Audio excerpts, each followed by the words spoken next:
তাকওয়াময় জীবনযাপন করা। তাকওয়াময় জীবন চর্চা যদি কেউ না করে তাহলে সেই ব্যক্তি ফিতনা থেকে দূরে থাকতে পারবে না।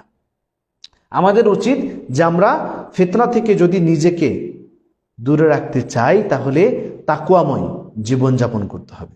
তাকওয়া কাকে বলে এটা আমাদের জানা জরুরি।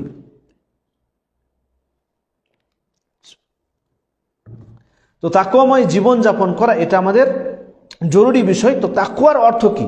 আমরা অনেকে ভাবি যে আল্লাহ তাআলার ভয় তো অন্তরে আছে, তাহলে আবার কি দরকার? তাকওয়া তো আছে। তাকওয়ার অর্থ বর্ণনা করতে গিয়ে শেখুল ইসলাম ইমাম ইবনে তাইমিয়া রাহমাতুল্লাহ আলাইহি তিনি বলেন যে আল্লাহ তাআলা এবং রাসূলুল্লাহ সাল্লাল্লাহু আলাইহি ওয়াসাল্লাম যে সমস্ত কাজগুলি করার জন্য বলেছেন সেগুলো করা এবং যেগুলো থেকে নিষেধ করেছেন সেগুলো থেকে দূরে থাকার নাম হচ্ছে তাকওয়া। তো আপনি তো সালাত পড়েন না, আপনি তো নামাজি আদায় করেন না, আপনি তো হারাম কাজের সাথে যুক্ত, আপনি তো এখনো পর্যন্ত মদ বিড়ি সিগারেট এগুলো ছাড়তেই পারলেন না, আপনি এখনো পর্যন্ত হারাম বস্তু মিশ্রিত কিছু খাচ্ছেন, তো আপনি তো এখনো পর্যন্ত নিজে এ সমস্ত কাজের সাথে যুক্ত, হারাম কাজের সাথে যুক্ত, আর আপনি বলছেন যে আমি আল্লাহ তাআলাকে ভয় করি। আপনার মধ্যে তাকওয়া আছে? কিভাবে তাকওয়া আছে? তো তাকওয়াময় জীবনযাপন করতে হবে।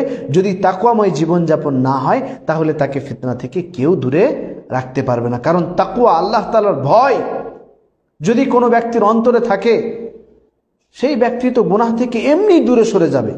কারণ যখনই সে গুনাহের কাজে ধাবিত হবে তখনই তার অন্তরের ভয়, অন্তরের তাকওয়া, আল্লাহ তাআলার প্রতি যে বিশ্বাস রেখেছিল সেই ভয়, সেই ঈমান তাকে সেই কাজ থেকে দূরে রাখবে।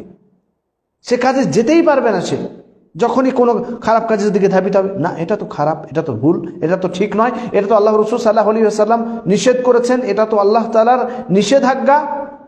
আপনার সেই ভয়, সেই সিগন্যাল এই অন্তর থেকে পেয়ে যাবেন যে হ্যাঁ এটা ভুল কাজ।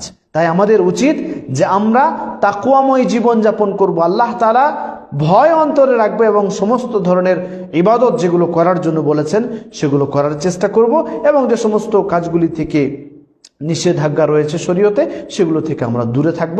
তাহলে ইনশাআল্লাহ আমরা ফিতনা থেকে বাঁচতে পারবো।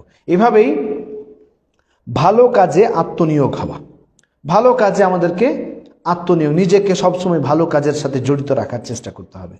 যত বেশি আপনি ভালো কাজের সাথে জড়িত রাখবেন ইনশাআল্লাহ, আপনারা আগেই শুনলেন প্রশ্নের উত্তরে যে আপনার ঈমান বাড়বে, আর ঈমান বাড়লে আপনি যে কোনো ধরনের ফিতনা থেকে ইনশাআল্লাহ রক্ষা পাবেন। তারপরে ফিতনা থেকে আশ্রয়ের জন্য আল্লাহ তাআলার কাছে দোয়া করতে হবে। যেরকম আমরা নামাজে যখন একদম সালাম ফেরার পূর্বে দোয়া করি, আল্লাহুম্মা ইন্নী আউযু বিকা মিন আযাবি জাহান্নাম ওয়া আউযু বিকা মিন আযাবিল কবর, এভাবে যে সমস্ত দোয়াগুলি আছে সেগুলো পড়া।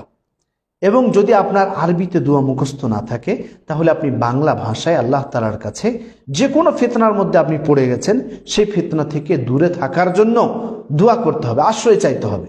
কোনো গুনাহের কাজে আপনি লিপ্ত, সেই গুনাহের কাজ আপনার ডেলি হয়ে যায়, আপনি যতই তওবা করছেন তাও হচ্ছে না ঠিক, তো আল্লাহ তাআলার কাছে তওবা করতে হবে, সেই গুনাহ থেকে বাঁচার জন্য অক্লান্ত চেষ্টা করতে হবে এবং যেভাবেই সম্ভব সেই গুনাহ থেকে দূরে থাকার চেষ্টা করতে হবে। সাথে সাথে আল্লাহ তাআলার কাছে সেই গুনাহ থেকে দূরে থাকার আশ্রয় চাইতে হবে, দোয়া করতে হবে, যেন সেই দোয়ার বদৌলতে আপনি সেই ফিতনা থেকে, সেই খারাপ কাজ থেকে দূরে সরে চলে যান।